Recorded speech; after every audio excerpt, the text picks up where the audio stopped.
Now breakfast time. That's Andrew. And He just woke up from his sleep, so he's a little bit crying. But let's see what this morning's most wonderful, beautiful breakfast. that is called buri.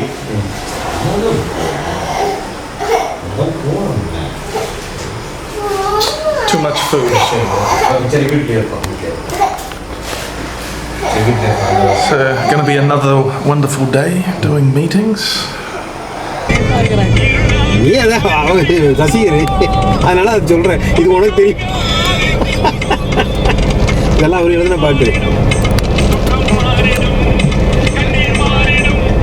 துக்கம் மாறிடும் ஒரு வார்த்தை சொல்லும் கட்டாவே. நேற்று பேடும் கீபோர்டும் பசங்க இழுத்து கட்டிட்டானுங்க. பாவங்கள் போக்கவே கேளுங்க. அவன் சுற்றி சுற்றி இருக்காரு. எல்லாம் பயங்கர மாட்டான். நேற்று நல்லா வாசித்தான். கீபோர்டும் வாசித்தான், கிட்டாரையும் வாசித்தான், பேடு வாசித்தான். பாலாஜி நல்லா பண்ணுறாரு.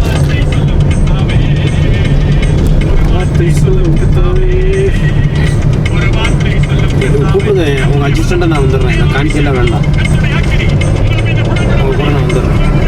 அவங்க எது கொடுத்தா கூட எனக்கு வேண்டாம். என்ன சொல்லாமே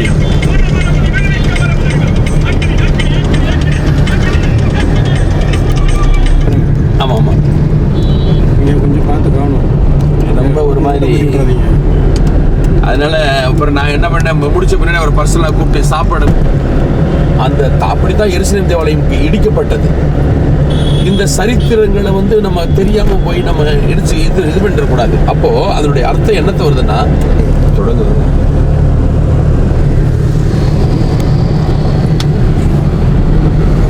5167 போட்டு நின்று எடுக்க சொல்லு. வேணாமா? வேண்டாம். ஒருவன் நான் கேட்டேன்,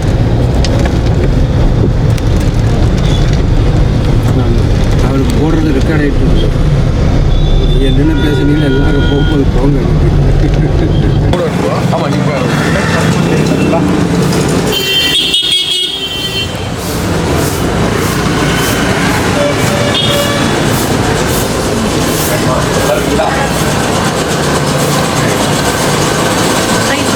Praise the Lord.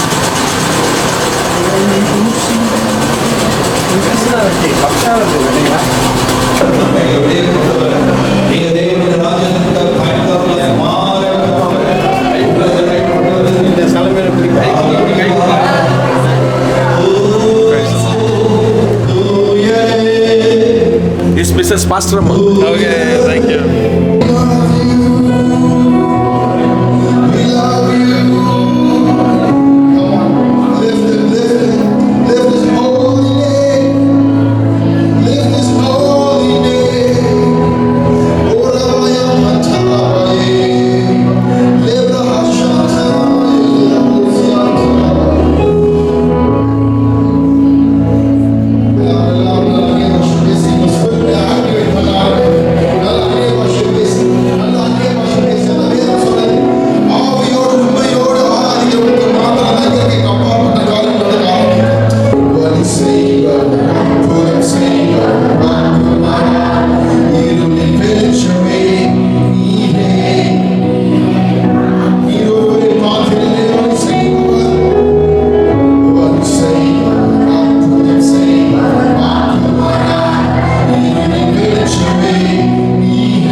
அவருடைய குடும்பத்தினர்கள் எந்த ஒரு மதத்தையும் பின்பற்றாத பின்னணியை சேர்ந்தவர்கள். But when he was a young man, about 20 years old, he had a Christian friend to keep sharing the gospel with him. அவர் வாலிப வயதில் இருக்கும்போது 20 வயது அந்த காலகட்டத்தில் இருக்கும்போது அவருடைய நண்பர் அவருக்கு இயேசுவை குறித்து பகிர்ந்து கொடுத்தார். And at first he was not interested to believe until God spoke to him through a dream. ஆண்டவரான இயேசு கிறிஸ்து அவரோடு கூட ஒரு சொப்பனத்தின் மூலமாக நேரடியாக பேசினார். அதுவரைக்கும் அவர் இயேசுவை ஏற்றுக்கொள்ள விருப்பமில்லாதவராக இருந்தார். And through this dream he began to understand why he is a sinner. அந்த சொப்பனத்தின் மூலமாக could understand why Jesus Christ had to die on the cross for his sins. அதன் மூலமாக அவர் அறிந்து கொண்டார் தன்னுடைய பாவங்களுக்காக இயேசு ஏன் கல்வாரி சிலுவையிலே மரிக்க வேண்டும் என்பதை குறித்து. And that's how he opened his heart to God and became a believer. விதமாக அந்த சொப்பனத்தின் மூலமாக அவர் தனது இதயத்தை இயேசுவுக்கு திறந்து கொடுத்து ஒரு விசுவாசியாக மாறினார். To begin with, some of his family members listened, but they did not believe. அவர் விசுவாசியாக மாறியதற்கு பின்பு அவருடைய குடும்பத்தினரில் சிலருக்கு அவர் சுவிசேஷத்தை பகிர்ந்து கொடுத்தார், ஆனால் சிலர் அதை ஏற்றுக்கொள்ளவில்லை. And it was only his grandmother, which is my great-grandmother, who would go to church with him. இந்த போதகருடைய அப்பாவுடைய பாட்டி, அதாவது நம்ம போதகருக்கு அவங்க யாரு, கொள்ளுப்பாட்டி. அந்த கொள்ளுப்பாட்டி தான் அவங்க அப்பா சொன்ன சுவிசேஷத்தை கேட்டு கிறிஸ்தவராக மாறி அவங்க அப்பாவோடு கூட திருச்சபைக்கு சென்றார்கள். So I believe that she was saved and she is in the kingdom of heaven. எனவே போதகருடைய கொள்ளுப்பாட்டி அவர்கள் கண்டிப்பாக பரலோகத்தில் இருப்பார்கள் என்று விசுவாசிக்கிறார். But the rest of my father's family did not believe. ஆனால் அந்த பாட்டியை தவிர மீதி யாரும் குடும்பத்திலே இயேசு விசுவாசிக்கவில்லை. And my father was praying for the salvation of his mother for about 45 years. போதகருடைய தகப்பனார் அவர்கள் தன்னுடைய தாயாரின் ரட்சிப்பிற்காக ஏறக்குறைய 45 ஆண்டு காலம் ஜெபித்துக் கொண்டிருந்தார்கள். Lord God, don't let her die until she's ready to go to heaven.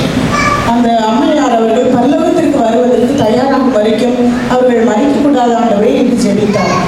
If you met her, you would think, oh, what a lovely, such a beautiful, such a nice lady. நாம் பார்க்கும்போது இவர்கள் அந்த அம்மையார் மிகவும் நல்ல அருமையான தாயார் தான். But just being a nice person won't get you to heaven. ஆனால் ரொம்ப நல்லவர்களாக இருப்பதனால் மாத்திரமே பரலோகத்திற்கு சென்று விட முடியாது.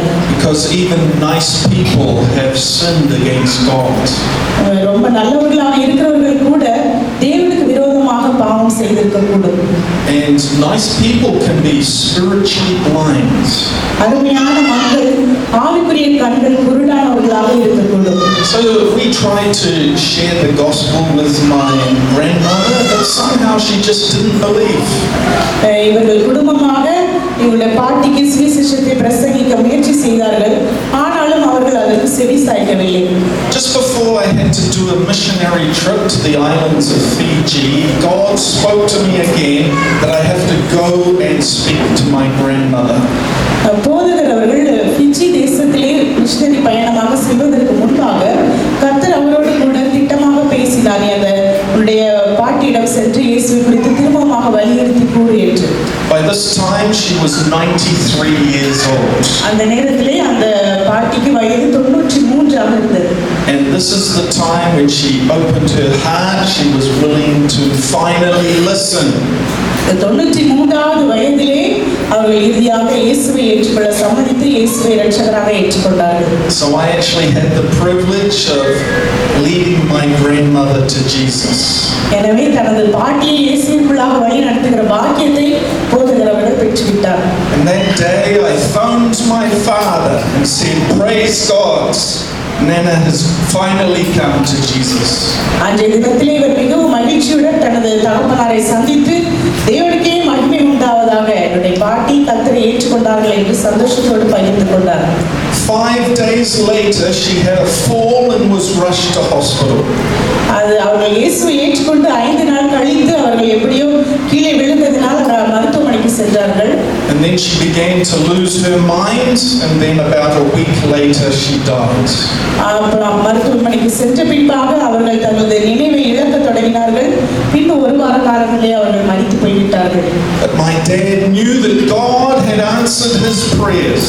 ஆனால் அவருடைய தகப்பனார் அவர்களுக்கு ஒரு சந்தோஷம் இருந்தது. 45 ஆண்டு கால ஜெபத்திற்கு கர்த்தர் பதிலை கொடுத்தார். That God had kept her alive until she was ready to go to heaven when she made peace with God. அவருடைய தகப்பனார் ஜெபித்த ஜெபத்தின்படியாகவே அந்த தாயார் இயேசுவை ஏற்றுக்கொள்ளும் வரைக்கும் உயிரோடு இருந்து இயேசுவை ஏற்றுக்கொண்ட பின்னர் பரலோகத்திற்கு சென்றார்கள். After we die, it's too late to change which path we are on, whether it's the path to heaven or the path to hell.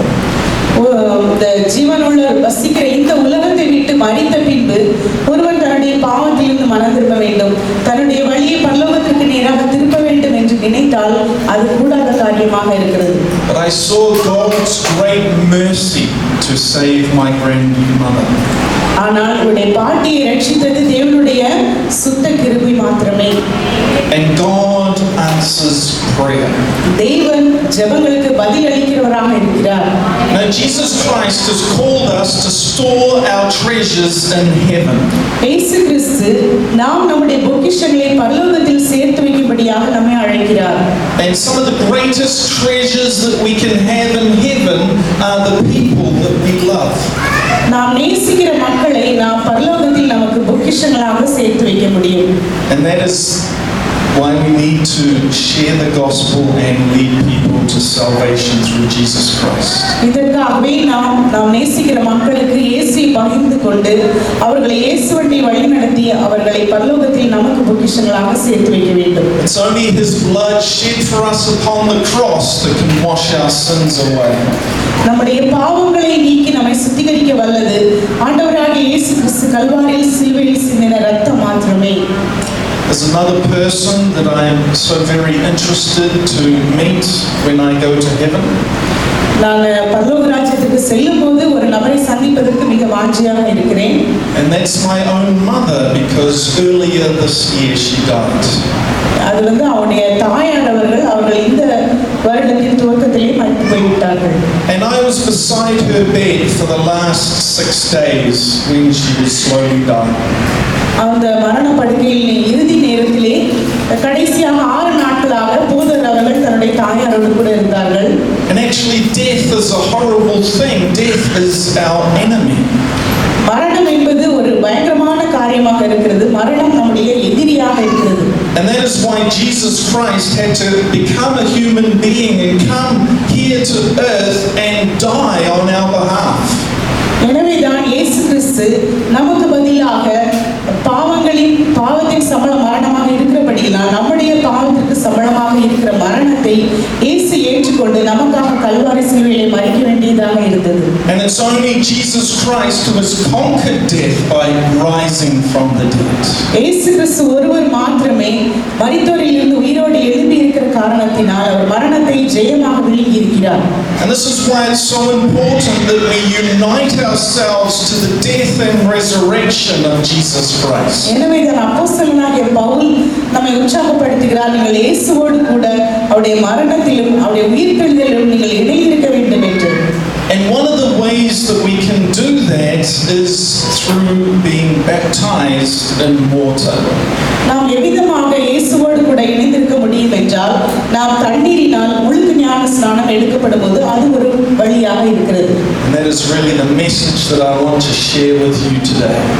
இன்றைய தினத்திலே இதை குறித்து நான் உங்களுக்கு தெளிவாக பேச விரும்புகிறேன்.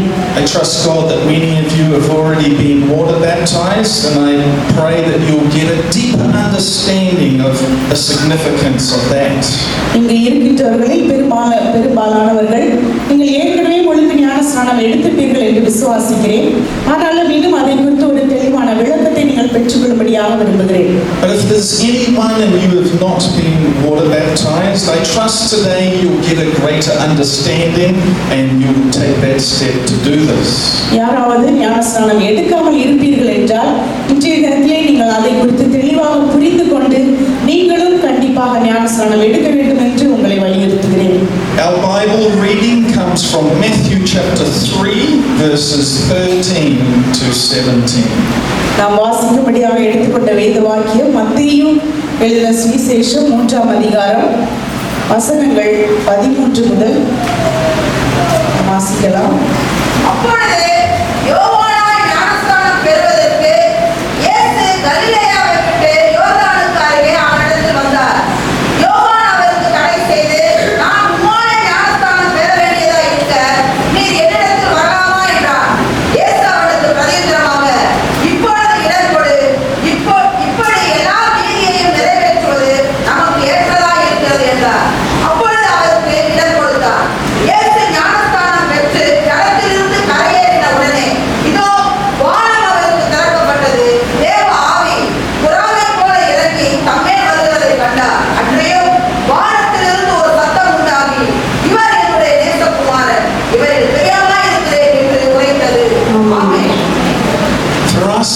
Christians, getting water baptized is an important part of following in the footsteps of Jesus.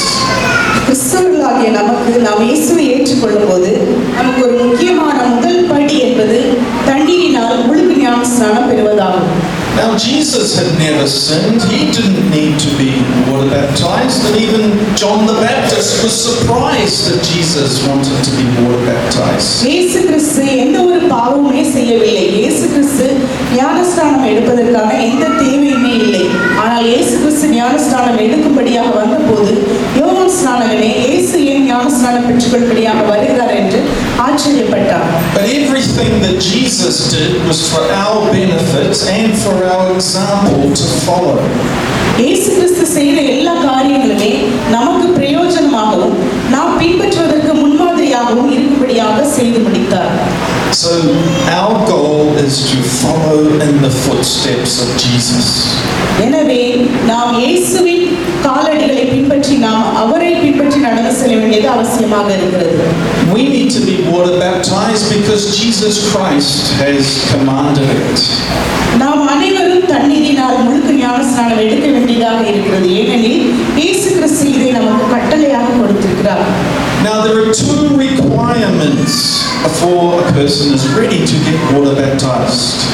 ஒரு சகோதரன் அல்லது சகோதரி தண்ணீரினால் முழுக்கு ஞானஸ்நானம் எடுக்க வேண்டும் என்றால் அதற்கு முன்பாக இரண்டு காரியங்கள் அவர்களுக்கு தேவையாக இருக்கிறது. The first requirement is faith and the second requirement is repentance. முதலாவதாக விசுவாசம் தேவைப்படுகிறது. இரண்டாவதாக மனம் திரும்புதல் தேவைப்படுகிறது. Faith is trusting and surrendering to God so that you believe. விசுவாசம் என்பது கர்த்தரை நம்பி அவருக்கு உங்களை உண்மையாக அர்ப்பணிப்பதாகும். And Jesus said to his disciples to go into all the world and preach the gospel to all creation. இயேசு கிறிஸ்து சீஷர்களுக்கு கட்டளை கொடுத்தார், நீங்கள் பூமி எங்கும் போய் சர்வ சிருஷ்டிக்கும் சுவிசேஷத்தை பிரசங்கியுங்கள். Whoever believes and is baptized will be saved.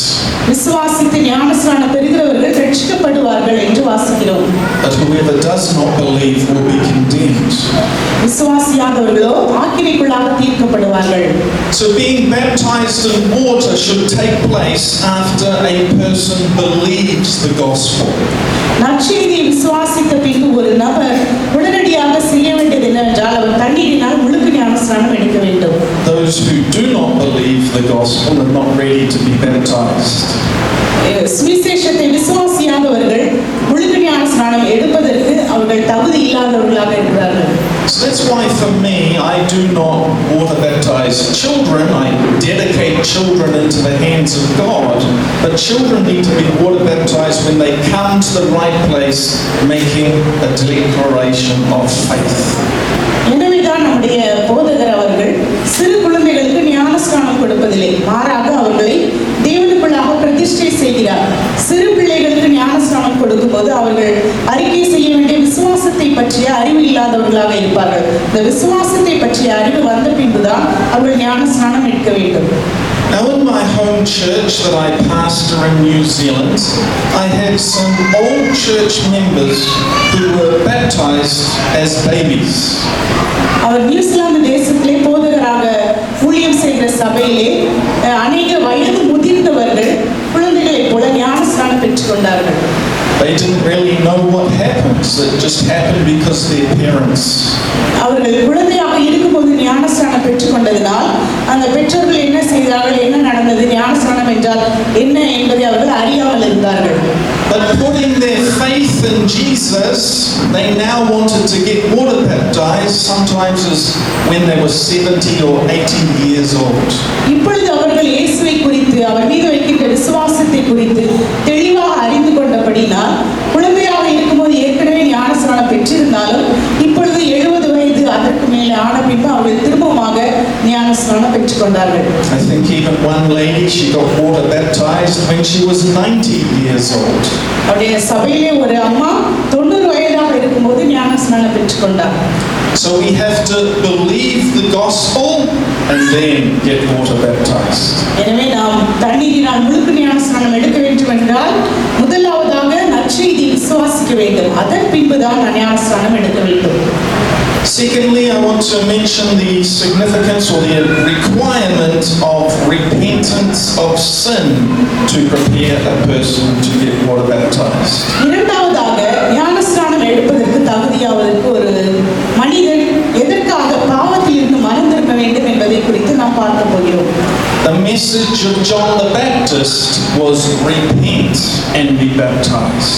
யோவான் ஸ்நானனுடைய பிரசங்கம் இதுவாகவே இருந்தது. மனம் திரும்பி ஞானஸ்நானம் பெற்றுக்கொள்ளுங்கள். A repentance attitude means that a person understands what their sins are. மனம் திரும்புகிற மனநிலை எப்போது வருகிறது என்றால், ஒரு மனிதன் அல்லது ஒரு சகோதரி எப்பொழுது தன்னுடைய பாவங்கள் எப்படிப்பட்டது, தான் செய்த பாவங்கள் எத்தனை என்பதை உணர்ந்து கொள்ளும் போதுதான் அவர்கள் மனம் திரும்பும் மனநிலைக்குள்ளாக வருகிறார்கள். And they're going to repent of those sins. அவர்கள் அந்த பாவங்களில் இருந்து மனம் திரும்புகிறவர்களாக இருக்கிறார்கள். If the person is not willing to repent, they are not ready to be water baptized. ஒரு சகோதரன் அல்லது சகோதரி தன்னுடைய பாவத்தை விட்டு திரும்பி வந்து மனம் திரும்புவதற்கு அவர் விருப்பம் இல்லாதவராக இருந்தார் என்றால் அவர் ஞானஸ்நானம் எடுப்பதற்கு தகுதி இல்லாதவராக இருக்கிறார். Sometimes I've had people come to me and say that they want to get baptized, but they're still living sinful lives. They're living in their sin. They're not willing to repent. சில சமயங்களிலே சில நபர்கள் போதகரிடத்தில் வந்து நான் ஞானஸ்நானம் பெற்றுக்கொள்ள விரும்புகிறேன் என்று சொல்லுவார்கள். ஆனாலும் அவர்கள் தங்களுடைய பாவ வழிகளை விட்டு திரும்பி வருவதற்கு மனதில்லாமல் தொடர்ந்து அந்த பாவத்திலே வாழ விரும்புகிறார்கள். And I have to say to them, you're not ready to be water baptized until you are truly willing to change your heart. உங்களுடைய இருதயத்தை நீங்கள் உண்மையாக மனம் திரும்பாத வரைக்கும் நீங்கள் ஞானஸ்நானம் எடுப்பதற்கு தகுதி இல்லாதவராக இருக்கிறீர்கள் என்று போதகரிடம் கூறுவார். Turn away from the works of darkness and truly let the light of Jesus fill your heart. இருளின் அதிகாரத்தின் கிரியைகளை விட்டு நீங்கள் முழுவதுமாக வெளியே வந்து இயேசுவின் பிரகாசம் உங்களுடைய இருதயத்தில் பிரகாசிக்கும்படியாக நீங்கள் விட்டுக் கொடுக்க வேண்டும். An example of this we find in the book of Acts, chapter 2. இதற்காக நாம் வாசிக்க வேண்டிய வசனம் அப்போஸ்தலருடைய நடபடிகள் 2வது அதிகாரம் verses 38 to 41. 38 முதல் 41 வரை நாம் வாசிக்கலாம். பேதுரு அவர்களை நோக்கி, நீங்கள் மனம் திரும்பி ஒவ்வொருவரும் பாவ மன்னிப்புக்கென்று இயேசு கிறிஸ்துவின் நாமத்தினாலே ஞானஸ்நானம் பெற்றுக் கொள்ளுங்கள். அப்பொழுது பரிசுத்த ஆவியின் வரத்தை பெறுவீர்கள். வாக்குத்தத்தமானது உங்களுக்கும் உங்கள் பிள்ளைகளுக்கும் நம்முடைய தேவனாகிய கர்த்தர் வரவழைக்கும் தூரத்தில் உள்ள யாவருக்கும் உண்டாயிருக்கிறது என்று சொல்லி இன்னும் அநேக வார்த்தைகளாலும் சாட்சி கூறி மாறுபாடுள்ள இந்த சந்ததியை விட்டு விலகி உங்களை ரட்சித்துக் கொள்ளுங்கள் என்றும் புத்தி சொன்னார். அவருடைய வார்த்தையை சந்தோஷமாக ஏற்றுக்கொண்டவர்கள் ஞானஸ்நானம் பெற்றார்கள். அன்றைய தினம் ஏறக்குறைய 3000 பேர் சேர்த்துக் கொள்ளப்பட்டார்கள். ஆமென். So Peter in his preaching tells the people to repent and be baptized. பேதுரு அவர்களை நோக்கி நீங்கள் மனம் திரும்பி ஒவ்வொருவரும் பாவ மன்னிப்புக்கென்று இயேசு கிறிஸ்துவின் நாமத்தினாலே ஞானஸ்நானம் பெற்றுக்கொள்ளுங்கள் என்று கூறுகிறார். And the amazing thing is that on that day 3,000 people were willing to repent and be water baptized. பேதுருவின் பிரசங்கத்தை கேட்ட அன்றைய தினத்திலே அவர்களில் 3000 பேர் தங்களை ஞானஸ்நானத்திற்கு உட்படுத்தினார்கள். I think it would take a long time to water baptize 3,000 people. 3000 பேருக்கு ஞானஸ்நானம் கொடுக்கணும்னா எவ்வளவு நேரம் ஆயிருக்கும் பாருங்க. But I think all the 12 apostles would have been so busy baptizing people. அப்ப நான் போதகர் நினைக்கிறார்கள் 12 அப்போஸ்தலர்களுமே 3000 பேருக்கு ஞானஸ்நானம் கொடுத்திருப்பார்கள். But we want to focus on the significance and the meaning of why water baptism is so wonderful. இந்த தண்ணீரினால் முழுக்க ஞானஸ்நானம் எடுப்பது ஏன் ஒரு அற்புதமானதாகவும் நம்முடைய வாழ்க்கையிலே மிகவும் முக்கியமானதாகவும் இருக்கிறது என்பதை குறித்து நாம் தெரிந்து கொள்ள வேண்டும். And why we want to unite ourselves to the death and resurrection of Jesus Christ. நாம் எதற்காக கிறிஸ்துவினுடைய மரணத்திலும் உயிர்த்தெழுதலிலும் இணைக்கப்பட வேண்டும் என்பதை குறித்து நாம் அறிந்து கொள்ள வேண்டும். And let's remember that it's through the resurrection of Jesus that the devil is defeated. இயேசு கிறிஸ்துவின் உயிர்த்தெழுதலினாலே சாத்தான் தோற்கடிக்கப்பட்டான். and God grants the gift of eternal life. இயேசு கிறிஸ்துவின் உயிர்த்தெழுதலினாலே தேவன் நமக்கு நித்திய ஜீவனாகிய வரத்தை கொடுத்திருக்கிறார். The straight path to heaven. இதுவே நாம் பரலோகத்திற்கு செல்லுகின்ற நேரான பாதையாக இருக்கிறது. Romans chapter 6 verses 3 to 5. ரோமர் 6ஆம் அதிகாரம் வசனங்கள் 3 முதல் 5 வரை. கிறிஸ்து இயேசுவுக்குள்ளாக ஞானஸ்நானம் பெற்ற நாம் அனைவரும் அவருடைய மரணத்துக்குள்ளாக ஞானஸ்நானம் பெற்றதை அறியாமல் இருக்கிறீர்களா? மேலும் பிதாவின் மகிமையினாலே கிறிஸ்து மரித்தோரிலிருந்து எழுப்பப்பட்டது போல நாமும் புதிதான ஜீவன் உள்ளவர்களாய் நடந்து கொள்ளும்படிக்கு அவருடைய மரணத்திற்குள்ளாக்கும் ஞானஸ்நானத்தினாலே கிறிஸ்துவுடனே கூட அடக்கம் பண்ணப்பட்டோம். ஆதலால் அவருடைய மரணத்தில் சாயலில் நாம் இணைக்கப்பட்டவர்களானால் அவர் உயிர்த்தெழுதலின் சாயலிலும் இணைக்கப்பட்டிருப்போம். நாம் இனி பாவத்துக்கு ஊழியம் செய்யாதபடிக்கு பாவ சரீரம் ஒழிந்து போகும் பொருட்டாக நம்முடைய பழைய மனுஷன் அவரோட கூட சிலுவையில் அறையப்பட்டது என்று அறிந்திருக்கிறோம். So, uniting ourselves to Jesus' death on the cross takes place when we go down into the waters of baptism. நாம் தண்ணீரினால் முழுக்கு ஞானஸ்நானம் எடுக்கும்போது நாம் தண்ணீருக்கு அடியில் செல்கிறோம். அந்த நேரத்திலே நாம் இயேசுவின் மரணத்தோடு கூட இணைக்கப்படுகிறோம். Now it is symbolic, but it also has a reality of how we can unite ourselves to Jesus. இது ஒரு அடையாளத்தை போன்று இருந்தாலும் உண்மையிலே நாம் அதன் மூலமாக இயேசுவின் மரணத்தில் நாம் இணைக்கப்படுகிறோம். And Jesus carried all of our sins to the cross. இயேசு நம் ஒவ்வொருவருடைய பாவத்தையும் கல்வாரி சிலுவையிலே சுமந்து தீர்த்தார். And he died in our place. நம்முடைய பாவங்களுக்காக நாம் மரிக்க வேண்டியது, ஆனால் அந்த இடத்திலே நமக்காக இயேசு மரித்தார். And to be ready for water baptism, you must be confident that Jesus' death covers all your sin. நீங்கள் ஞானஸ்நானம் எடுப்பதற்கு முன்பாக இயேசு மரித்ததினால் உங்களுடைய எல்லா பாவங்களும் அவரால் சுமந்து தீர்க்கப்பட்டது. உங்களுடைய எல்லா பாவங்களையும் அவர் கழுவி சுத்திகரித்து விட்டார் என்பதை நீங்கள் உண்மையாக விசுவாசிக்க வேண்டும். That the blood of Jesus is holy. இயேசு கிறிஸ்துவின் இரத்தம் பரிசுத்தமாக இருக்கிறது. I could not die on a cross to save you because I am a sinner. உங்களுடைய பாவத்திற்காக நான் மரிக்க வேண்டும் என்று விருப்பப்பட்டாலும் என்னால் அதை செய்து உங்களை ரட்சிக்க முடியாது, ஏனெனில் நானும் பாவியாகவே இருக்கிறேன். You could not die on a cross to save anyone because you are also a sinner. நீங்களும் யாராவது ஒருவருக்காக மரித்து அவருடைய பாவங்களை சுமக்க வேண்டும் என்று நினைத்தாலும் உங்களாலும் அது முடியாது, ஏனெனில் நாம் அனைவருமே பாவிகளாக இருக்கிறோம். And the Bible says that all have sinned and fall short of the glory of God. பரிசுத்த வேதாகமத்தில் நாம் வாசிக்கிறோம், எல்லோரும் பாவம் செய்து தேவ மகிமையற்றவர்களானார்கள் என்று வாசிக்கிறோம். It is only Jesus Christ who came from heaven and was born on this earth without sin.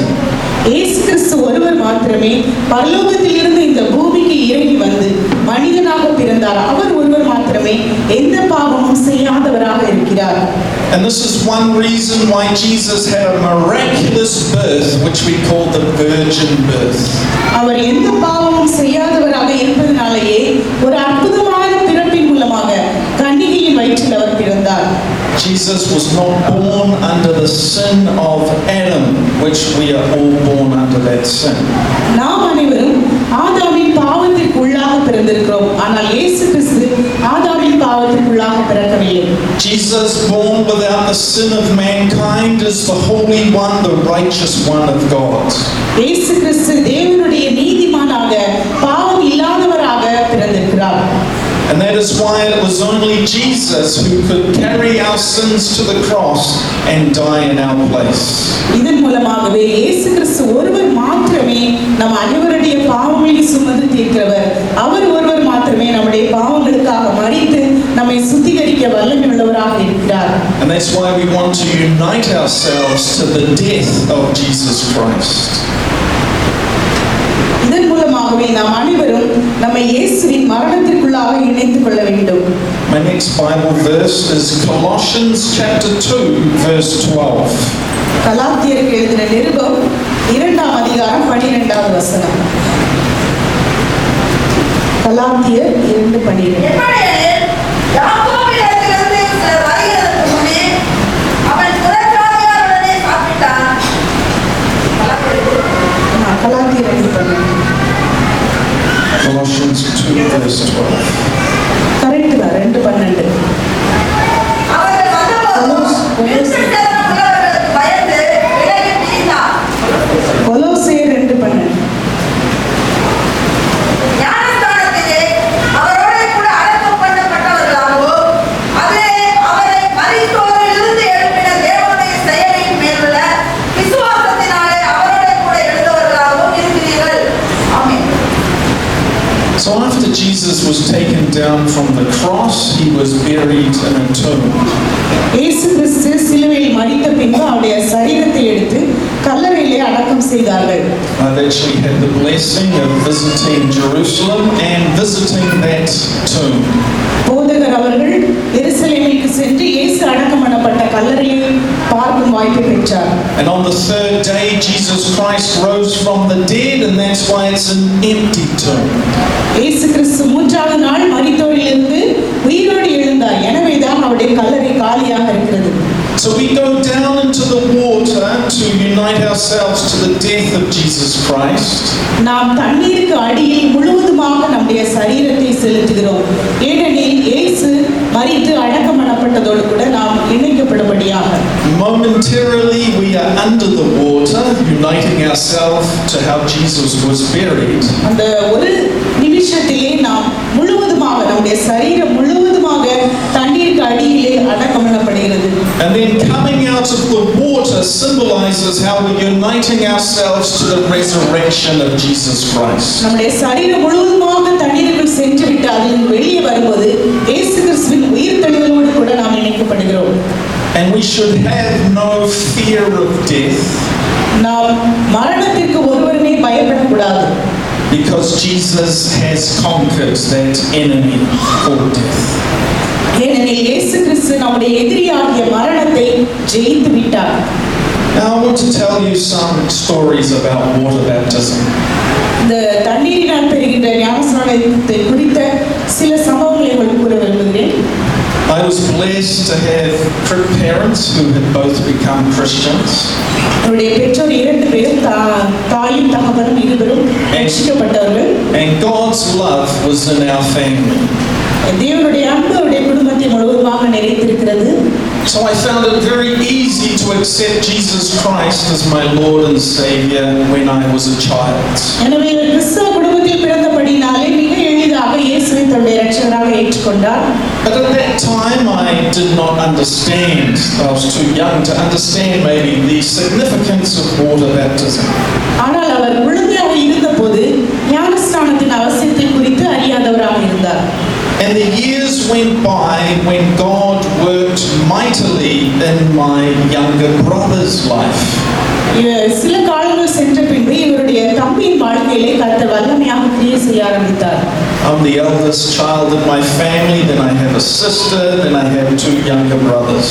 போதகருடைய குடும்பத்திலே இவர் மூத்த குமாரனாக இருக்கிறார். இவருக்கு ஒரு தங்கையும் 2 தம்பிகளும் உண்டு.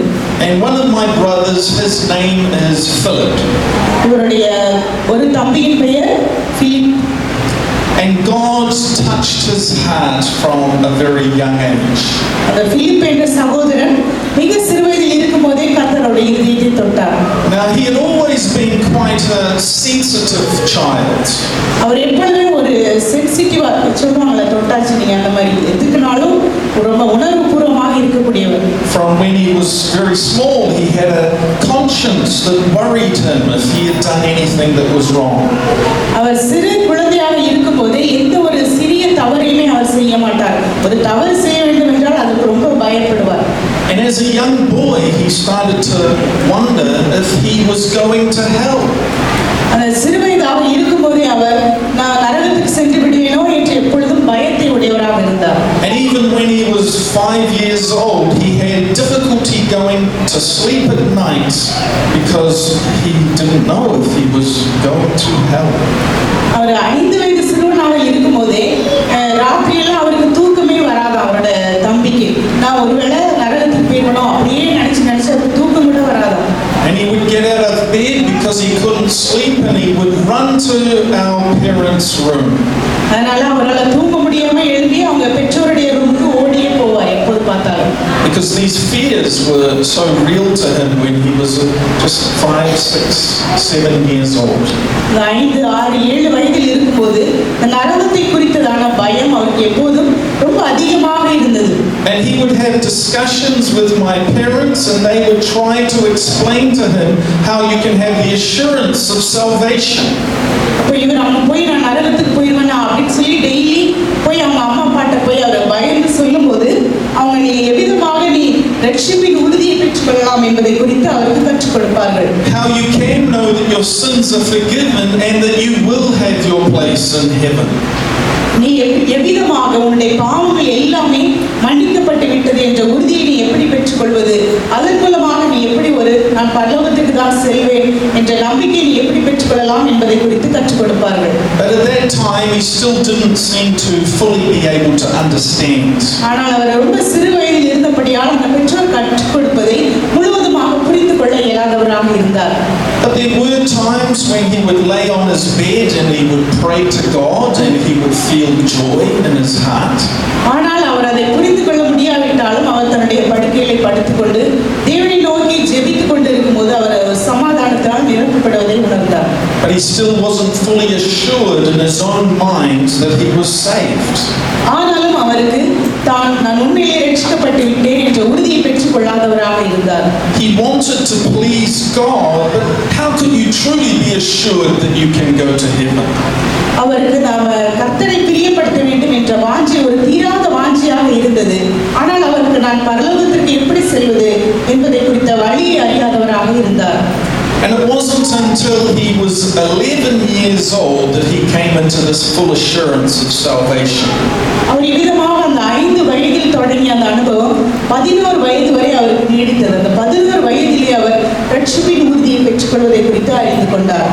There was a special Christian outreach meeting for young people which was taking place in the city. அந்த நியூசிலாந்து தேசத்திலே அவர்கள் வாழ்ந்த பட்டணத்திலே இளைஞர்களுக்கான ஒரு சுவிசேஷ வெளிக்கூடுகை ஒன்று நடைபெற்றது. And we traveled by bus to go to that outreach meeting. அந்த outreach meeting போவதற்கு அவர்கள் பேருந்திலே பயணம் செய்தார்கள். And they had some nice worship songs, like you had the very wonderful worship songs here today. I enjoyed it. இன்றைய தினத்திலே இங்கு மிக அருமையான ஆராதனை நடைபெற்றது. அதே போலவே அங்கேயும் அருமையான ஆராதனை நடைபெற்றது. I also enjoyed taking some pictures of you. நீங்க எல்லாம் வர்ஷிப் பண்ணது எனக்கு ரொம்ப பிடிச்சிருந்ததா, ரொம்ப அருமையா ஆராதிச்சீங்க, ரொம்ப அருமையா பாட்டு பாடினீங்க, உங்களை வீடியோ எடுத்ததுல ரொம்ப ஹாப்பியா இருக்கேன்னு சொல்றாங்க. But at this outreach meeting, they then played a Christian film. They had a big screen and they played a Christian film. அந்த ஊழியத்திலே ஆராதனை முடிந்த பின்பு ஒரு திரையிட்டார்கள், ஒரு படத்தை திரையிட்டார்கள். And this film was about a Christian man in America. அந்த படமானது எதை பற்றியது என்றால் அமெரிக்க தேசத்தில் இருந்த ஒரு கிறிஸ்தவரை பற்றிய படம். And he became a Christian when he was in prison. அவர் சிறைச்சாலையில் இருந்தபோது கிறிஸ்துவை ஏற்றுக்கொண்டவர். He had a sad story about how he had made some wrong choices in life. அவர் தன்னுடைய வாழ்க்கையிலே எதிகமாக தவறான முடிவுகளை எடுத்து இந்த சிறைச்சாலைக்கு வந்தடைந்தார் என்பதை குறித்த கதையை சொன்னார். How some friends had betrayed him and he ended up in prison. அவரோடு கூட இருந்த நண்பர்கள் அவருக்கு துரோகம் செய்து அவரை காட்டி கொடுத்ததினால் அவர் சிறைச்சாலைக்கு வந்திருந்தார். But by God's mercy, someone shared the gospel with him in prison and he accepted the Lord and came to Christ. தேவனுடைய இரக்கத்தினாலே அவர் சிறைச்சாலையில் இருக்கும்போது சிறைச்சாலையில் இருந்த ஒரு நபர் அவருக்கு ஆண்டவரை பிரசங்கித்தார். அவர் அதன் மூலமாக இயேசுவை ஏற்றுக்கொண்டார். And when he came out of prison, he wanted to share the gospel with many people, particularly youth and teenagers. அவர் அந்த சிறைச்சாலை விட்டு வெளியே வந்த பின்பு அவர் அநேகருக்கு இயேசுவை பிரசங்கிக்க விருப்பப்பட்டார், குறிப்பாக இளைஞர்களுக்கும் சிறுவர்களுக்கும். And he actually had a wonderful ministry and he led many people to salvation.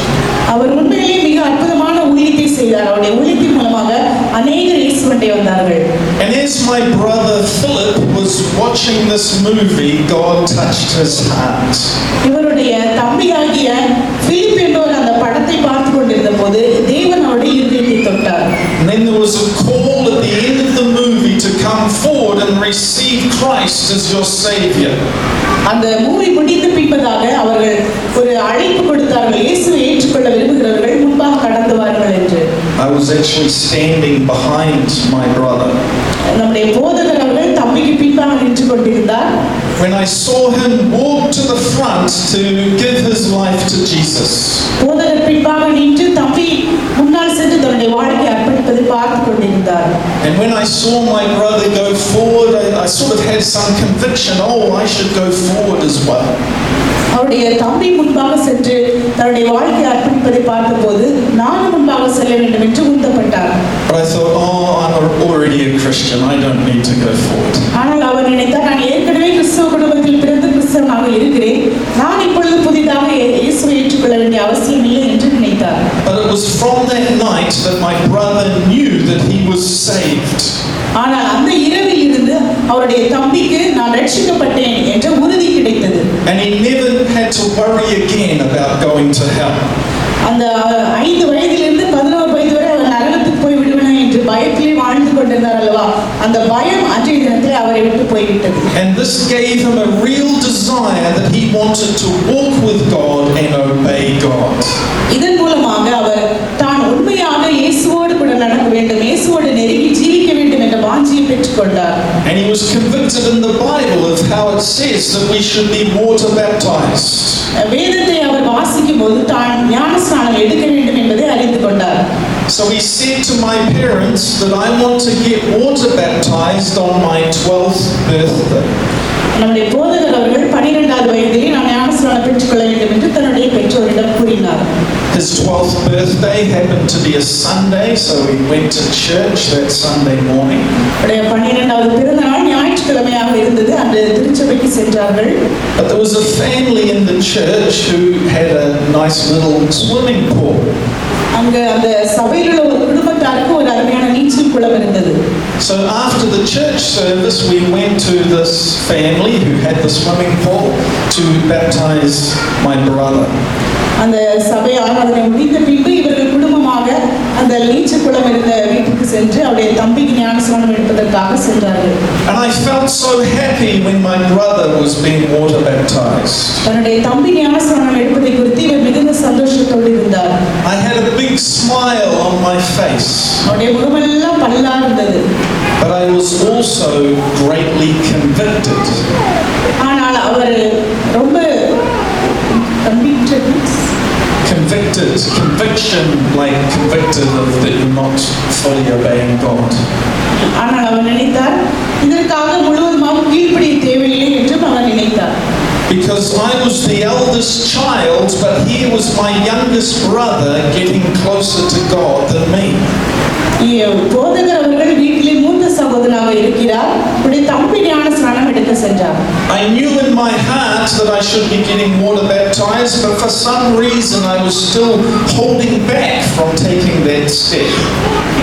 போதகருக்கும் தானும் ஞானஸ்நானம் எடுக்க வேண்டும், ஞானஸ்நானம் எடுக்க வேண்டிய அவசியம் இருப்பதை உணர்ந்தார். ஆனாலும் அவர் சில காரணங்களினால் ஞானஸ்நானம் எடுக்க விரும்பவில்லை. So I really think that conviction in my heart had been there for about 2 years that I should get water baptized. அதன் பின்பு 2 வருடங்களாக அவருடைய மனதிலே முழுவதுமாக சிந்தித்து ஆராய்ந்து 2 வருடங்களுக்கு பின்பு அவர் ஞானஸ்நானம் எடுக்க வேண்டும் என்ற உறுதியை பெற்றுக்கொண்டார். But I was still making an excuse. Oh, I'm a Christian. I don't need to be baptized. இருந்தாலும் அவருக்கு 2 விதமான சிந்தனை மாறி மாறி வந்து கொண்டே இருந்தது.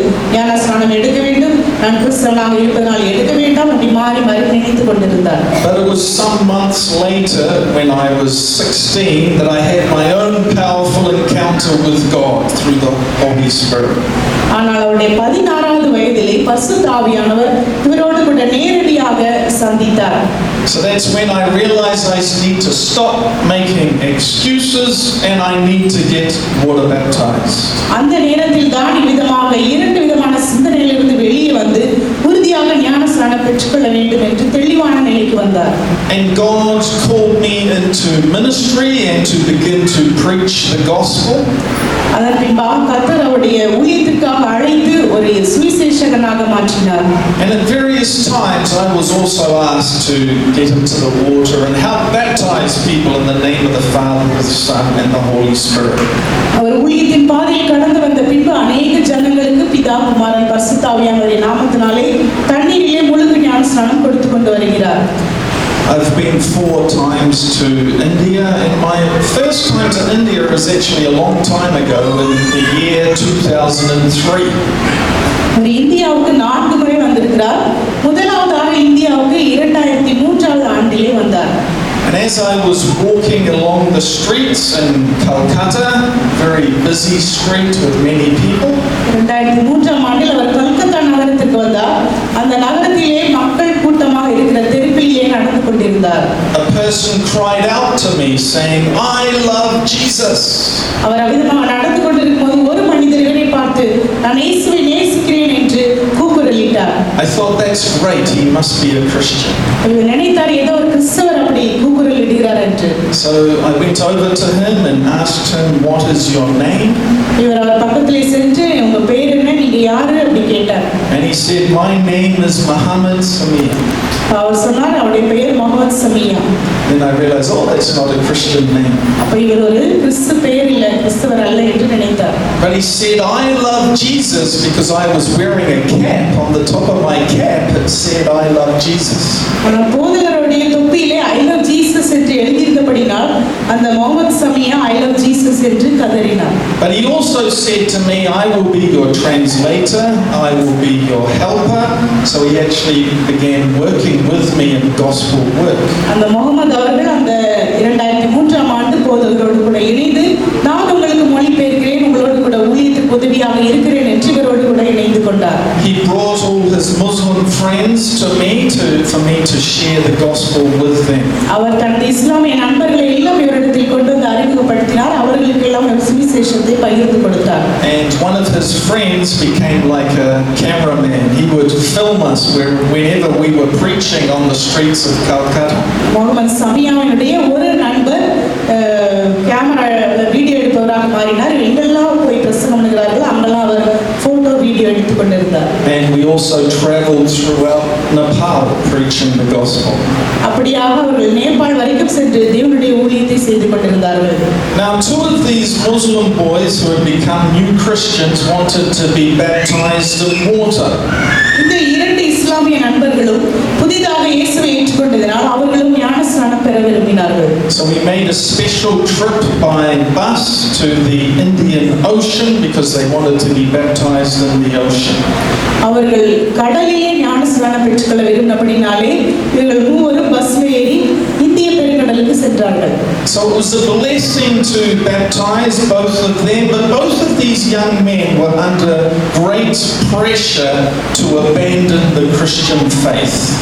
இவர்கள் இருவருக்கும் ஞானஸ்நானம் கொடுப்பது ஒரு சந்தோஷமான காரியமாக இருந்தாலும் இவர்கள் இருவரும் இஸ்லாமிய மதத்திலிருந்து வந்தபடியால் அவர்களை சுற்றியுள்ள நண்பர்கள் உறவினர்கள் மூலமாக கடுமையான உபத்திரவங்களுக்கு நேராக கடந்து சென்றார்கள். One of them overcame a time of persecution, but the other one then turned away from Christianity, denied his allegiance to Christ. ஒருவர் கிறிஸ்தவத்திலே நிலைத்திருந்தார், ஆனால் ஒருவர் உபத்திரவங்கள் நிமித்தமாக கிறிஸ்தவத்தை விட்டு விலகி சென்று விட்டார். To such a point that he was then verbally abusing anyone who loves and follows Jesus. அவர் அமிதமாக திரும்ப சென்ற போது நீ கிறிஸ்துவை பின்பற்றுகிறவர்களை அவர் வார்த்தையினால் தூஷிக்க துவங்கினார். The one who was strong, he also began to waver up and down, and eventually he is also backslidden. அந்த விசுவாசத்தில் நிலைத்திருந்த நபரும் சில நாட்கள் கழித்து ஒரு உறுதியான கிறிஸ்தவராக இல்லாத நிலையில் இருந்தால் அப்புறம் சில வருடங்கள் கழித்து அவரும் திரும்ப தன்னுடைய மதத்திற்கு சென்று விட்டார். At the moment he is actually a Bollywood actor making films, but my prayer is that he will come back to the Lord. இப்பொழுது அவர் இஸ்லாமிய மதத்திற்கு சென்று பாலிவுட் நடிகராகவும் டைரக்டராகவும் மாறிவிட்டார். அவர் திரும்பமாக இயேசுவை இயேசுவண்டை வர வேண்டும் என்று ஜெபிக்கிறோம். But it showed me that when we are challenging people to follow the Lord Jesus, we have to warn them to count the cost. நாம் மக்களிடம் நற்செய்தியை பிரசங்கிக்கும் போது அவர்கள் இயேசுவை ஏற்றுக்கொள்ள சொல்லும்போது அதற்கு அவர்கள் எப்படிப்பட்ட விலைக்கிரயத்தை செலுத்த வேண்டி இருக்கிறது என்பதையும் நாம் அவர்களுக்கு கற்றுக் கொடுக்க வேண்டும். There are different ways that the devil might seek to turn people astray. ஒவ்வொரு நபரிடமும் பிசாசானவன் வெவ்வேறு விதமான வழியிலே போராடுகிறான் அவர்களை கிறிஸ்துவை விட்டு வழி விலக பண்ணுவதற்காக. Sometimes it's through persecution, but other times it can be through offering people the world. சில சமயங்களிலே அவன் உபத்திரவங்களின் மூலமாகவும் சில சமயங்களிலே வார்த்தைகளின் மூலமாகவும் அவர்களை துன்பப்படுத்துகிறான். But this world will pass away, and it's only those who do the will of God who will live forever. ஆனால் இந்த உலகம் அழிந்து போகிறதாக இருக்கிறது. தேவனுடைய சித்தத்தின்படி செய்கிறவர்கள் மாத்திரமே என்றென்றும் நிலைத்திருப்பார்கள். So people need to understand that following Jesus is a lifetime commitment. ஏனெனில் ஜனங்கள் அறிந்து கொள்ள வேண்டும், இயேசுவை பின்பற்றுவது என்பது ஒரு குறுகிய காலத்திற்கானது மாத்திரமல்ல, அவருடைய ஜீவன் இருக்கும் வரைக்கும் வாழ்நாள் முழுவதும் அந்த தீர்மானத்தை அவர்கள் எடுக்க வேண்டும் என்று. Not just to begin to follow Jesus, but to complete the journey. அவர்கள் இயேசுவை பின்பற்றுகிற பயணத்தை துவங்குகிறவர்களாக மாத்திரம் இருக்கக்கூடாது, அந்த பயணத்தை வெற்றியோடு முடிக்கிறவர்களாகவும் இருக்க வேண்டும். So to be faithful to God all the days of your life is now what I encourage people when they're going to get water baptized. எனவே இன்றைய நாளிலே நான் உங்களுக்கு சொல்ல விரும்புகிறது என்னவென்றால், நீங்கள் கிறிஸ்துவை அறிந்து கொண்டதோடு மாத்திரமல்ல, நீங்கள் கடைசி வரைக்கும் அதில் உண்மையாக நிலைத்திருக்க வேண்டும் என்று சொல்லுகிறார். You know, it was actually after Jesus was water baptized that the devil then sought to tempt and attack Jesus. இயேசு கிறிஸ்து ஞானஸ்நானம் பெற்று கரையேறின உடனே பிசாசானவன் அவரை சோதிப்பதற்காக வந்தான். But Jesus overcame those temptations, and Jesus overcame the devil. இயேசு கிறிஸ்து அந்த சோதனைகளை ஜெயித்தார், பிசாசை ஜெயித்தார். We also have to follow the example of Jesus Christ in overcoming temptation and overcoming the devil. நாமும் இயேசுவை நமக்கு முன்மாதிரியாக வைத்திருக்கிறபடியால் நமக்கு வருகிற சோதனைகளையும் பிசாசானவனையும் நாம் ஜெயிக்க வேண்டும். So we have to be determined in our hearts, I am going to follow Jesus, no turning back. நாம் நம்முடைய இருதயத்திலே ஒரு உறுதியான தீர்மானத்தை எடுக்க வேண்டும். நான் கடைசி வரைக்கும் இயேசுவை பின்பற்றுவேன், நான் ஒருபோதும் பின்வாங்கி போவதில்லை என்று நாம் தீர்மானம் எடுக்க வேண்டும். I just want to give one more story about water baptism. இந்த ஞானஸ்நானத்தை குறித்து இன்னொரு சம்பவத்தை சொல்ல விரும்புகிறேன். And this is when I saw how the power of God can be released when people get water baptized. ஜனங்கள் தண்ணீரினால் முழுக்கு ஞானஸ்நானம் எடுக்கும்போது தேவனுடைய வல்லமை எவ்விதமாக வெளிப்படுகிறது என்பதை நான் ஒரு காலகட்டத்தில் உணர்ந்தேன். So I was doing missionary work on the islands of Fiji. Fiji தேசத்தின் தீவுகளிலே நான் மிஷனரி ஊழியத்தை செய்து கொண்டிருந்தேன். There's a lot of Indians in Fiji because the British took people from India to work in Fiji.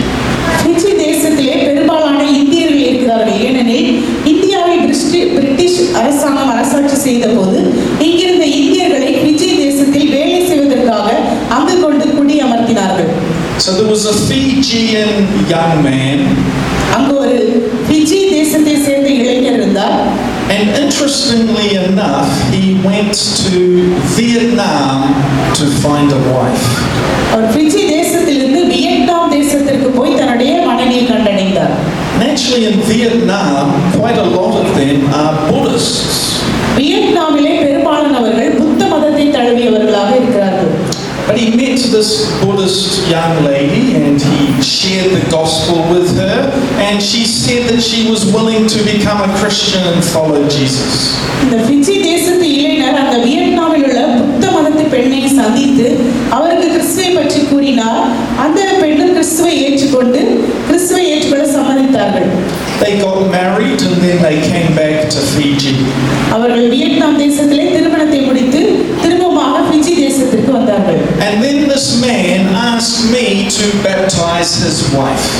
இந்த மனிதர் அந்த சகோதரிக்கு ஞானஸ்நானம் கொடுக்கும்படியாக போதகரிடத்தில் வந்தார். So I said, yes, that's wonderful. ரொம்ப அற்புதமான காரியம், நான் கொடுக்கிறேன் என்று சொன்னார். So we went to the ocean, but that particular day the tide was out, so we had to walk in the water, shallow water, until it was deep enough. அவர்கள் கடலிலே ஞானஸ்நானம் எடுப்பதற்காக சென்றார்கள். அன்றைய தினத்திலே அந்த கடல் தண்ணீரானது உள்வாங்கி இருந்ததினால் சாதாரணமாக இருக்கிற அளவை விட இன்னும் கொஞ்சம் ஆழமாக அவர்கள் செல்ல வேண்டியதாக இருந்தது. And as I was about to water baptize this young lady from Vietnam who had been a Buddhist and only just now becoming a Christian, Vietnam தேசத்திலே புத்த மதத்தில் இருந்த இந்த சகோதரி ஞானஸ்நானம் எடுப்பதற்காக அங்கு நின்று கொண்டிருந்தார்கள்.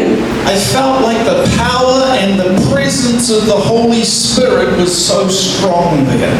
அந்த இடத்திலே பரிசுத்த ஆவியானவரின் வல்லமையும் பிரசன்னமும் மிக அதிகமாக இருப்பதை உணர்ந்தார். That God was truly watching and He was truly there for the water baptism of this young lady.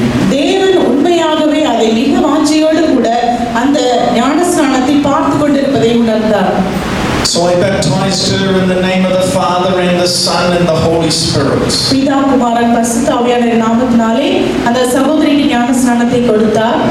I said a prayer for her and then we began to walk back to the shore. அவர்களுக்காக ஒரு ஜெபத்தை ஏறெடுத்து அனைவருமாக கடலில் இருந்து வெளியேறி கொண்டிருந்தார்கள். But this young lady was so overwhelmed by God's presence that she could hardly walk and then she fainted. அந்த சகோதரி தேவனுடைய பிரசன்னத்தினால் முழுவதுமாக நிரப்பப்பட்டிருந்தபடியால் அவர்கள் நடக்க முடியவில்லை. ஒரு இடத்திலே அவர்கள் மயங்கி விழுந்து விட்டார்கள். So I had to carry her in the water and walk back to the land, carrying her. எனவே போதகர்கள் அவர்களை சுமந்து கொண்டு கடற்கரைக்கு கொண்டு வந்தார்கள். And I felt myself that I was also filled with the power and the presence of the Holy Spirit. அவ்விதமாக நடந்து வரும்போது இவரையும் அதிகமாக பரிசுத்த ஆவியானவர் நிரப்புவதை உணர்ந்தார். That the presence of God was so strong there for this water baptism. தண்ணீரினால் முழுக்கு ஞானஸ்நானம் எடுக்கும்போது பரிசுத்த ஆவியானவரின் பிரசன்னம் மிக அதிகமாக விளங்குகிறது. And the amazing thing about the water baptism of Jesus Christ, that was when the heavens were opened. இயேசு கிறிஸ்து ஞானஸ்நானம் எடுக்கும்போது பரலோகம் திறக்கப்பட்டது. And the Holy Spirit came upon Jesus Christ in the form of a dove. பரிசுத்த ஆவியானவர் புறாவின் ரூபம் கொண்டு அவர் மீது வந்து அமர்ந்தார். And it was after that that Jesus Christ was led and guided by the Holy Spirit. பிதா பரிசுத்த ஆவியானவர் அவர் மீது அமர்ந்த பின்பு அவர் பரிசுத்த ஆவியானவரால் வழி நடத்தப்பட்டார். And a dove, it can symbolize the peace of God. புறா தேவனுடைய சமாதானத்தை நமக்கு பிரதிபலிக்கிறது. And God wants us to be filled with the Holy Spirit so that we are led and guided by God's peace. நாம் பரிசுத்த ஆவியானவரால் நிரப்பப்பட வேண்டும் என்று தேவன் விரும்புகிறார். இதன் மூலமாக நாம் தேவனுடைய சமாதானத்தை பெற்றுக் கொள்கிறோம். And I believe that lady from Vietnam, she was filled with the Holy Spirit when she was water baptized. அந்த வியட்நாமில் இருந்து ஞானஸ்நானம் எடுத்த சகோதரி அந்த ஞானஸ்நானம் எடுத்த நேரத்தில் பரிசுத்த ஆவியானவரால் நிரப்பப்பட்டார். For me, I was filled with the Holy Spirit and then I realized I needed to get water baptized. So it can happen in different ways. நம்முடைய போதகர் அவர்களும் பரிசுத்த ஆவியினால் உணர்த்தப்பட்டு ஞானஸ்நானம் எடுப்பதற்காக தன்னை ஒப்புக் கொடுத்தார். இவ்விதமாக பல்வேறு விதமான வழிகளிலே ஆண்டவர் கிரியை செய்கிறார். But today we want to be filled afresh with the peace of God.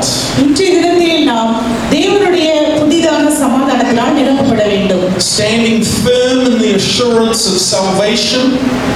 விசுவாசத்திலே உறுதியாய் நிற்பதற்கான அபிஷேகத்தை நாம் பெற்றுக்கொள்ள வேண்டும். Because we have united ourselves to the death and the resurrection of Jesus Christ. ஏனெனில் நாம் கிறிஸ்துவின் மரணத்தோடும் அவருடைய உயிர்த்தெழுதலோடும் கூட இணைக்கப்பட்டிருக்கிறோம்.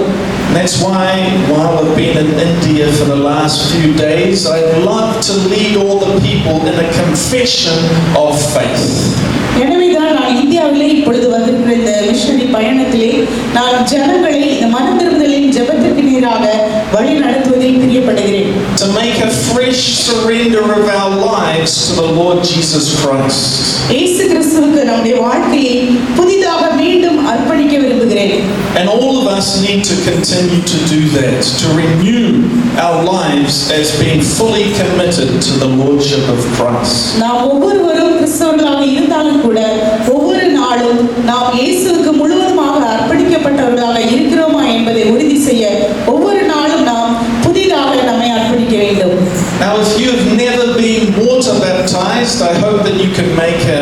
arrangement with your pastor to be water baptized. ஒருவேளை இங்கு இருக்கிறவர்களில் யாராவது விசுவாசத்தை உறுதியாக பற்றிக் கொண்டிருந்த ஞானஸ்நானம் பெற்றுக் கொள்ளாமல் இருப்பீர்கள் என்றால் உடைய போதகரை தொடர்பு கொண்டு ஞானஸ்நானம் எடுத்துக் கொள்ளுங்கள். If you've not been water baptized by full immersion, going under the water, coming out, ஒருவேளை நீங்கள் தண்ணீரினால் முழுகிய அந்த ஞானஸ்நானத்தை எடுக்காமல் இருந்தீர்கள் என்றாலும், or maybe if you are in a church where you were water baptized as a baby, but you need to repent and put your faith in Jesus as an adult, ஒருவேளை நீங்கள் குழந்தையாக இருக்கும்போது ஞானஸ்நானம் எடுத்துக் கொண்டிருந்தீர்கள் என்றால் இப்பொழுது நீங்கள் வளர்ந்த பின்பு ஞானஸ்நானம் எடுக்க வேண்டியது அவசியமாக இருக்கிறது. again I encourage you to make arrangements with your pastor to get water baptized. குழந்தை ஞானஸ்நானம் மட்டுமே பெற்றுக்கொண்டவர்கள் இருப்பீர்கள் என்றாலும் நீங்களும் உங்களுடைய போதகரை தொடர்பு கொண்டு ஞானஸ்நானம் எடுத்துக் கொள்ளுங்கள். So I hope that if there was any person here today that you have not been water baptized, this message really helps you. இங்கு யாராவது ஒருவர் அப்படி இருக்கிறீர்களா? ஞானஸ்நானம் பெற்றுக் கொள்ளாதவர்கள், இப்பொழுது ஞானஸ்நானம் எடுக்க விரும்புகிறவர்கள் யாராவது இருக்கிறீர்களா? But I want to lead all of us in this following confession of faith. ஆனால் இந்த விசுவாசத்தை அறிக்கை செய்கிற இந்த ஜெபத்துக்கு நேராக உங்கள் அனைவரையும் நான் வழி நடத்த விரும்புகிறேன். I'm going to say these words and then my translator will translate into your language and then you can follow after him. நாம் இந்த அர்ப்பணிப்பின் ஜெபத்தை இப்பொழுது நாம் செய்யலாம். நாம் அனைவரும் ஜெப நிலையிலே முழங்கால் படியிடலாம், அல்லது முழங்கால் படியிலே முடியவில்லை என்றால் நாம் எழுந்து நிற்கலாம். சொல்லும்போது அதற்கு பின்பாக நீங்கள் இந்த ஜெபத்தை ஏறெடுக்கலாம். விசுவாச அறிக்கையின் ஜெபம். Yes, so let's prepare ourselves to pray. முழங்கால் படியிடலாம் அல்லது எழுந்து நிற்கலாம். And to make a fresh surrender to God. உங்களுடைய வாழ்க்கையை தேவனுக்கு புதிதாக அர்ப்பணியுங்கள். Take a moment to close your eyes and fix the eyes of your heart on the glory of Jesus Christ. நாம் அனைவரும் நம்முடைய மாம்ச கண்களை நாம் மூடிக்கொள்வோம். நம்முடைய ஆவிக்குரிய கண்களை இயேசுவை நோக்கி பதிய வைப்போம். Jesus is seated at the right hand of God the Father. இயேசு பிதாவின் வலது பார்சத்திலே சிங்காசனத்தில் வீற்றிருக்கிறார். And the light of Jesus shines from heaven. இயேசுவினுடைய பிரகாசம் பரலோகத்தில் இருந்து உங்கள் மீது பிரகாசிக்கிறது. And I encourage you even right now to come into a fresh surrender of your heart to Jesus. இப்பொழுது இந்த நேரத்திலே நீங்கள் மீண்டுமாக உங்களுடைய இதயத்தை இயேசுவுக்கு புதிதாக அர்ப்பணியுங்கள். Let's all say these words together. நாம் இந்த ஜெபத்தை சத்தமாக அனைவரும் சேர்ந்து சொல்லலாம். Lord Jesus Christ, ஆண்டவராகிய இயேசு கிறிஸ்துவே, thank you that you love me. நீர் என்னை நேசிக்கிறீர். அதற்காக நன்றி. I receive your love into my heart. உம்முடைய அன்பினை என்னுடைய இதயத்தில் ஏற்றுக்கொள்கிறேன்.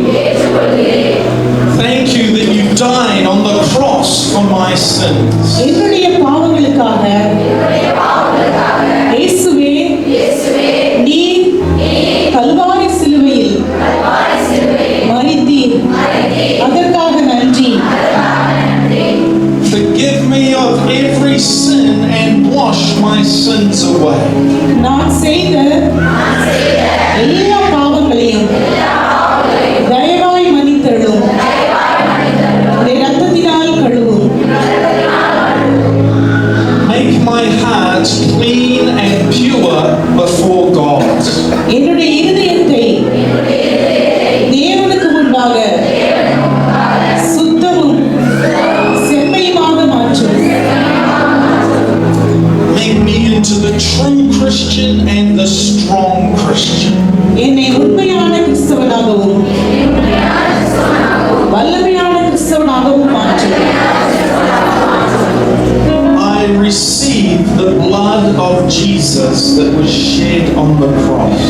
கல்வாரி சிலுவையிலே எனக்காக சிந்தப்பட்ட ஆண்டவராகிய இயேசு கிறிஸ்துவின் வெளியேறப்பெற்ற இரத்தத்தை எனக்காக ஏற்றுக்கொள்கிறேன். I believe in my heart that Jesus, you rose from the dead.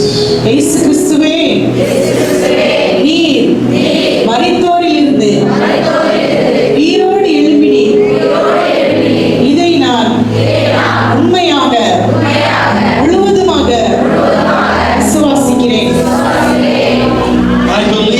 Jesus has conquered death and conquered the devil. இயேசுவே நீர் மரணத்தை ஜெயமாக வென்றீர். சாத்தானை தோற்கடித்தீர். இதை நான் விசுவாசிக்கிறேன்.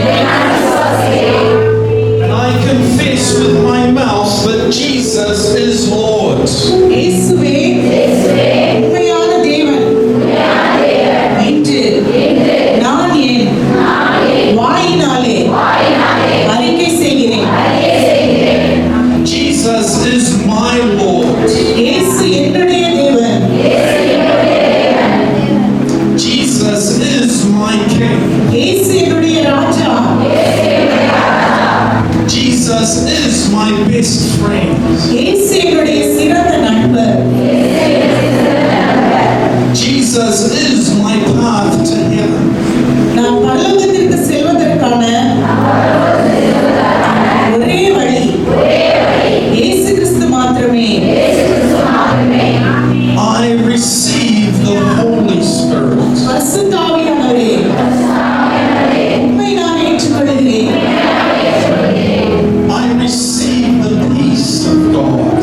தேவனுடைய சமாதானத்தை என்னுடைய இதயத்தில் ஏற்றுக்கொள்கிறேன். I receive the joy of salvation. ரட்சிப்பின் சந்தோஷத்தை முழுவதுமாக ஏற்றுக்கொள்கிறேன். I receive the love of God. தேவனுடைய அன்பை முழு மனதோடு ஏற்றுக்கொள்கிறேன். Praise God. தேவனே உம்மை துதிக்கிறேன். Praise God. தேவனே உம்மை துதிக்கிறேன். Praise God. தேவனே உம்மை துதிக்கிறேன். In Jesus' name we pray. இயேசுவின் நாமத்தில். Just be silent for 1 moment.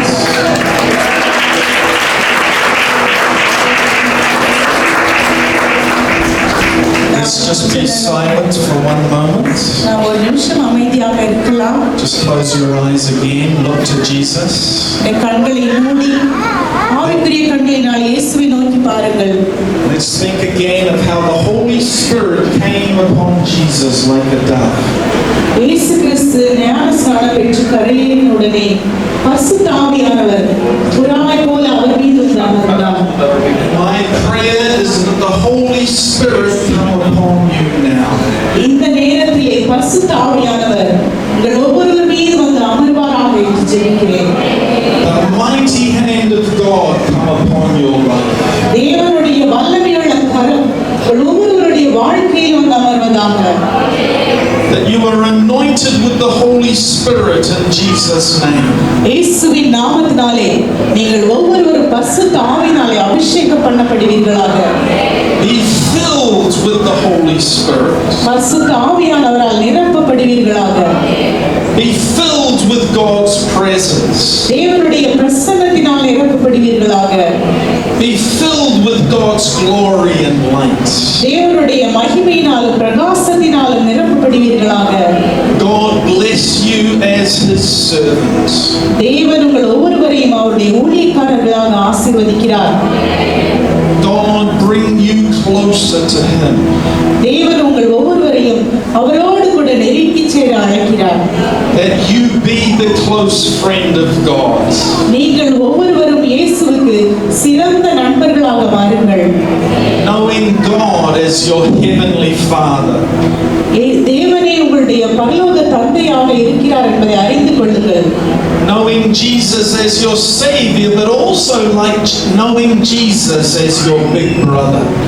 இயேசு கிறிஸ்து உங்களுடைய இரட்சகராக இருக்கிறார். அதோடு கூட அவர் உங்களுடைய சொந்த சகோதரனாகவும் இருக்கிறார்.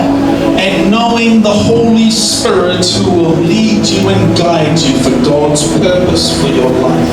உங்களுடைய வாழ்க்கையிலே தேவன் உங்களுக்காக வைத்திருக்கிற திட்டத்தை நீங்கள் செய்து முடிக்கிறவர்களாக மாற்றுவதற்கு பரிசுத்த ஆவியானவர் உங்களை வழி நடத்துகிறவராகவும் உங்களுக்கு போதிக்கிறவராகவும் இருக்கிறார்.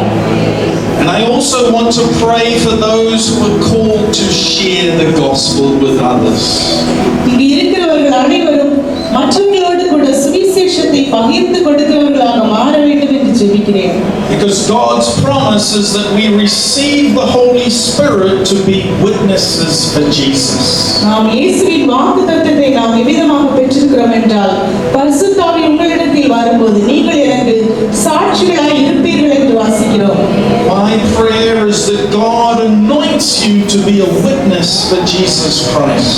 நீங்கள் ஒவ்வொருவரும் இயேசு கிறிஸ்துவின் உண்மையான சாட்சிகளாக மாற வேண்டும் என்று ஜெபிக்கிறேன்.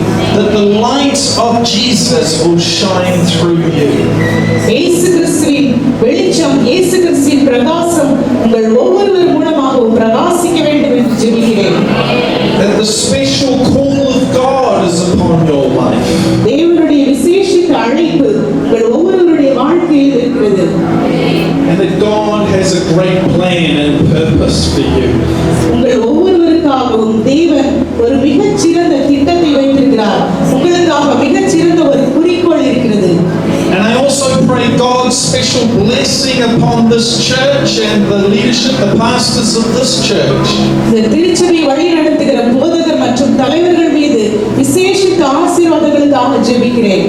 That this church will grow and be overflowing with people. இந்த திருச்சபை மக்களால் நிரம்பி வழிபடியாக ஜெபிக்கிறேன். That God will use this church in a mighty way to extend His kingdom. தேவனுடைய ராஜ்யத்தை பலப்படுத்துவதிலே இந்த திருச்சபை முக்கிய பங்கை வகிக்கும்படியாக ஜெபிக்கிறேன். More souls to be saved in Jesus' name. இயேசுவின் நாமத்தில்